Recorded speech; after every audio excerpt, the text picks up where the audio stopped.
Save me a seat. Chapter 16, Joe. When Miss Frost comes back to the resource room, she's carrying a tray with 3 hamburgers on it, 1 for her and 2 for me. Did anything happen in class this morning that I should know about, Joe? She asks, tearing open a package of ketchup with her teeth and carefully squeezing a squiggly red line on top of her bun. I'm already done with my first hamburger and about to start in on the second. I should have asked for 3. I spazzed out a little when Mrs. Beam asked me to read. I said, "Did you tell her about my APD?" Miss Frost nods. I reach for a carton of chocolate milk and try to open the spout, but the paper keeps ripping.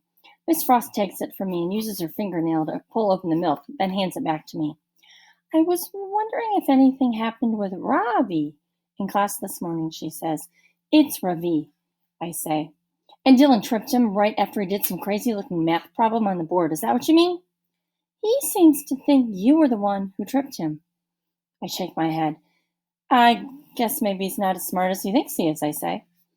After school gets out, my mom is sitting in the car waiting for me.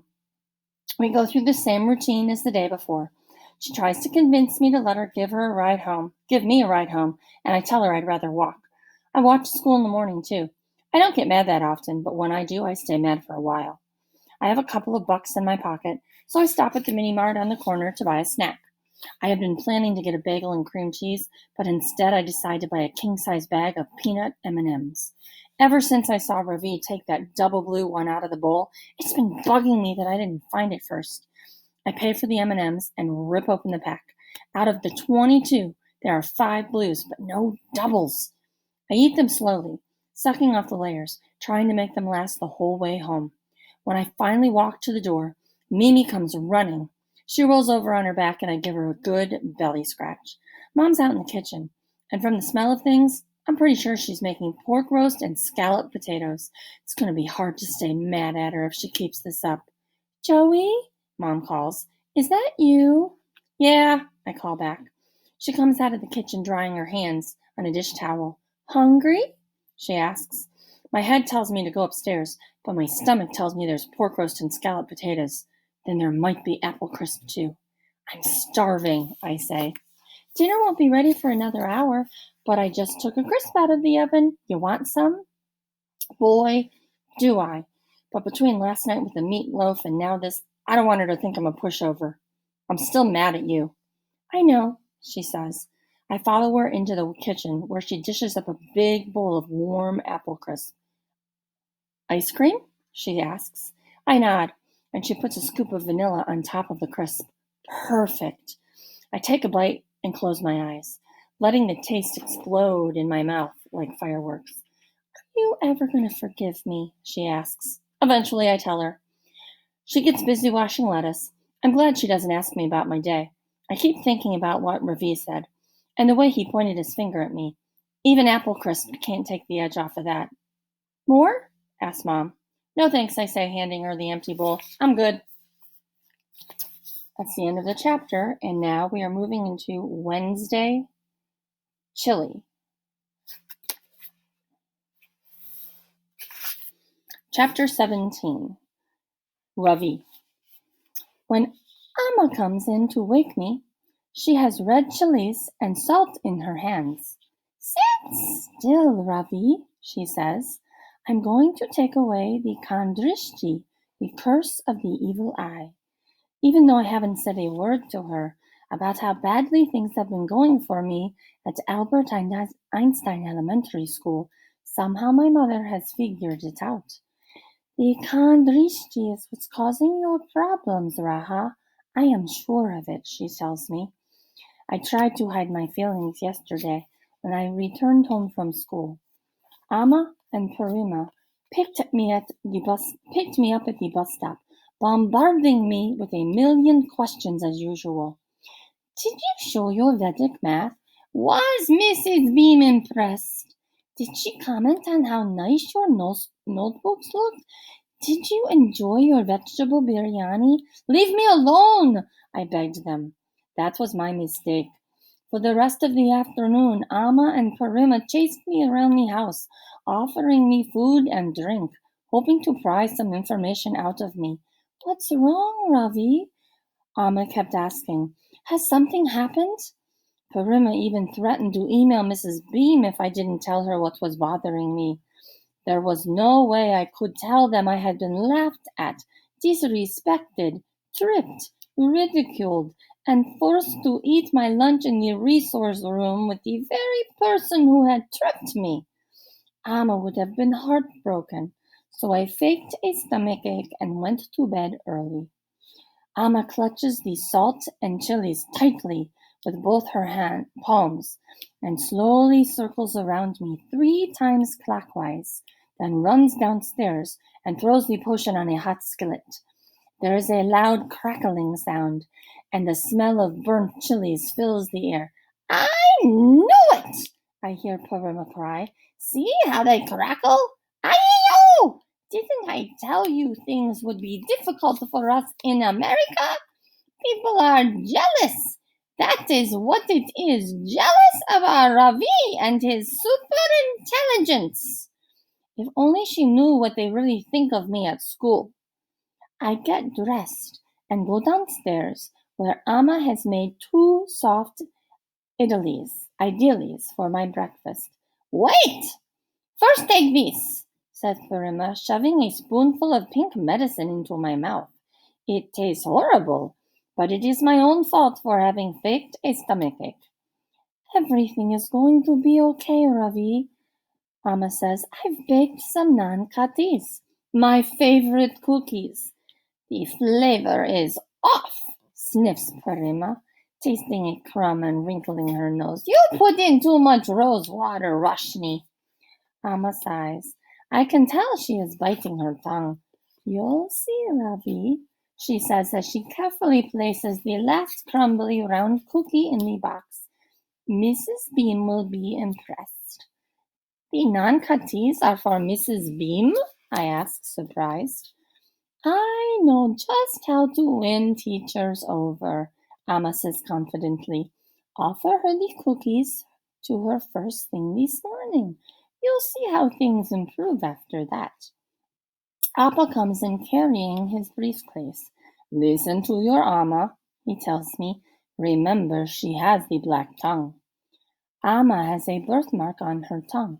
In India, a black spot on the tongue means you have magical powers. This may sound like a silly superstition, but believe me, when Amma says something is going to happen, it always does. It's 6:58. The bus will be arriving in 2 minutes.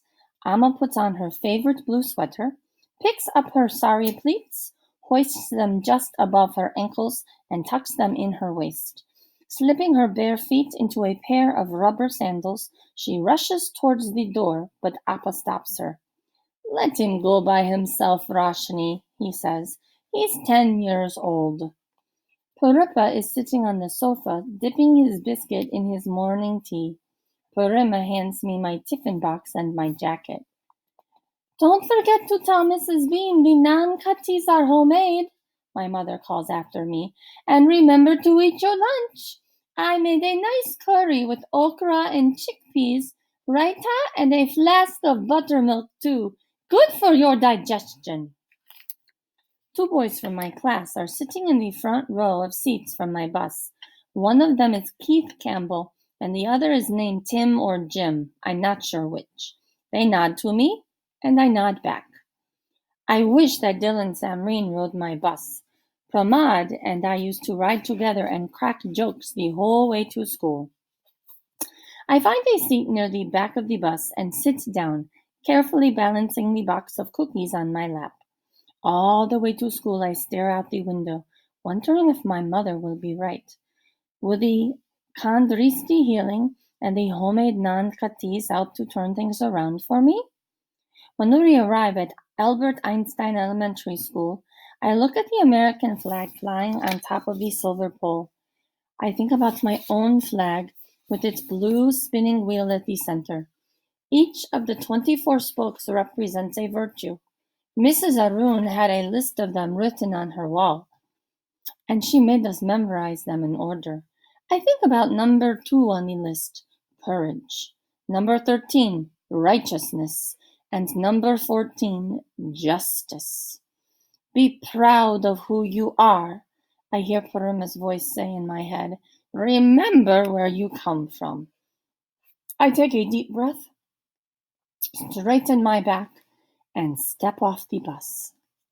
Bigfoot is standing near the door when I reach room 506. As I walk past him, I keep my eyes on his giant shoes. I will not allow him the pleasure of tripping me again. When I present Mrs. Beam with the cookies, she smiles. In fact, she beams. Ha! How sweet, she tells me. Amma's black tongue was right. Thanks to the non-Katis, I have won over Mrs. Beam. Even her eyebrows seem friendlier today. We'll begin our morning with silent reading, she tells the class. Following that, you'll go to gym. Things are looking brighter for me already. Chapter 18, Joe. When I was a little kid, if I fell down and skinned my knee, my mom would kiss it to make it better.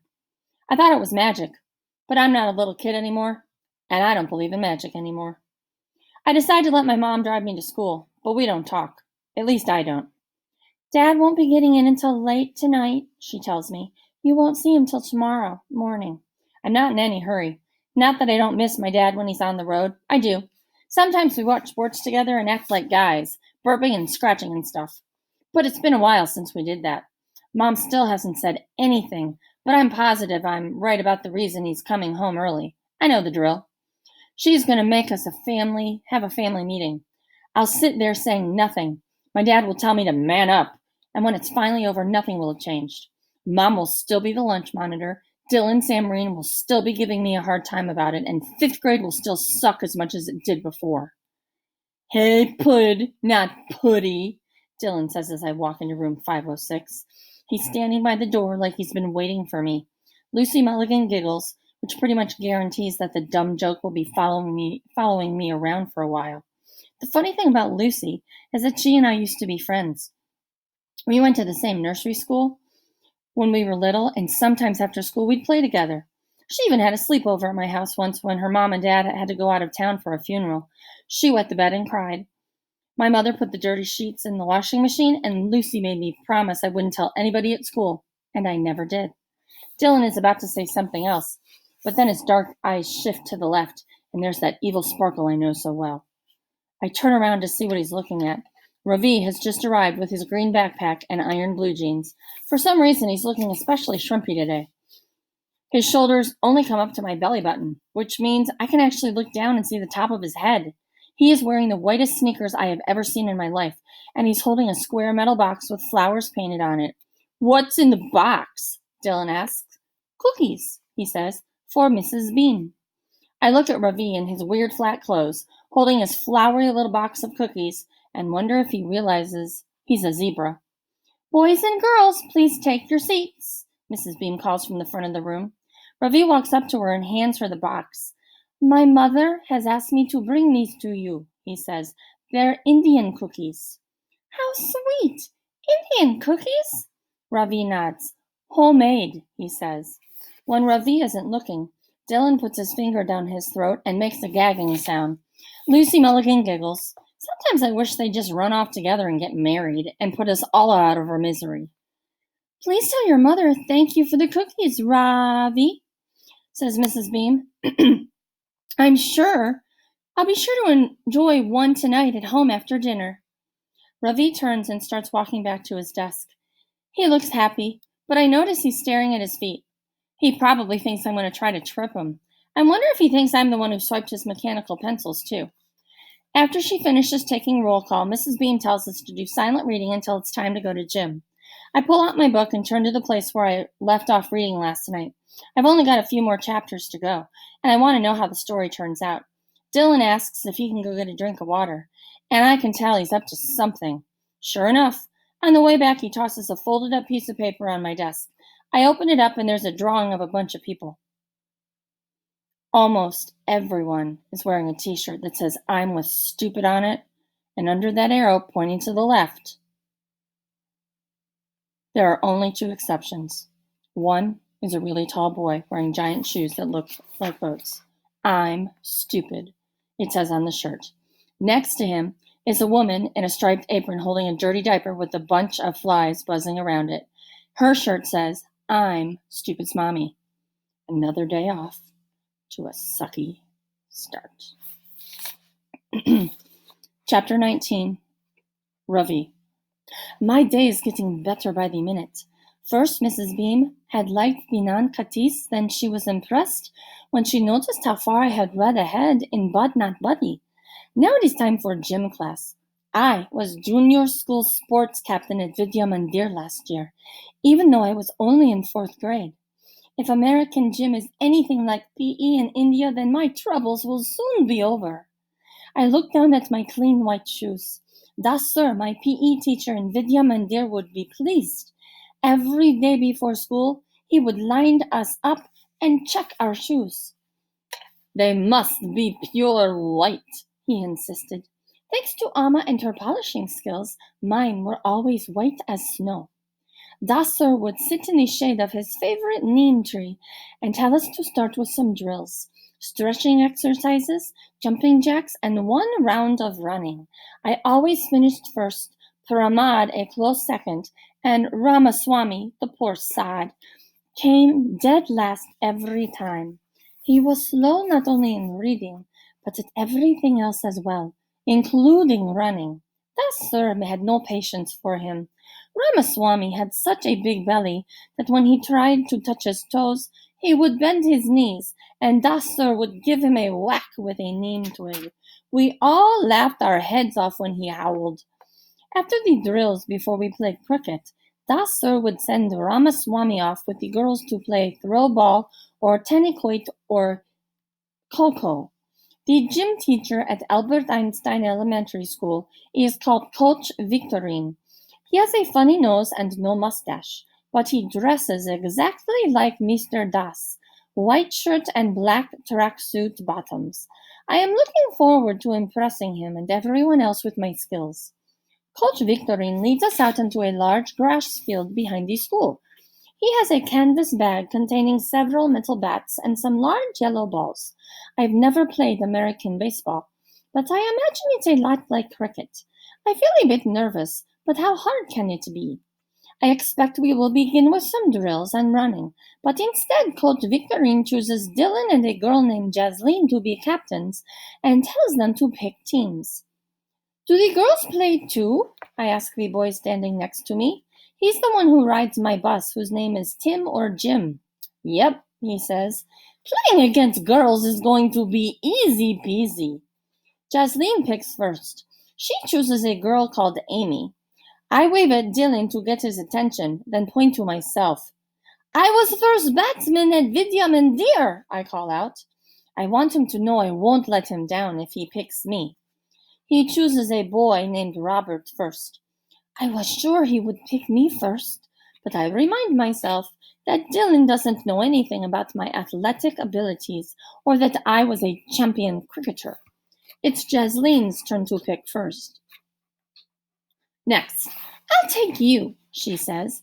At first I think she is pointing at the girl standing in front of me, but instead she has picked me. I can't believe I am going to play my first game of American baseball on a team made of girls. This is all Miss Frost's fault. If she hadn't made me go to the resource room yesterday, Dylan and I would have had lunch together. I would have told him about the gold cup I won last year for scoring 2 centuries in our final cricket game. He would have picked me first for the team today, and together we would have beaten the other team hollow. Jasleen chooses a few other boys for her team as well, so at least I am not alone. Dylan will be surprised when he sees how well I play. I predict he will regret not picking me first. It's time to warm up, so I grab one of the bats and give it a good, hard swing. Baseball bats are quite different from cricket bats, and I want to get a feel for it before the game begins. The next thing I know, Coach Victorine is screaming his head off at me. What have I done now? And that's the end of our reading for today.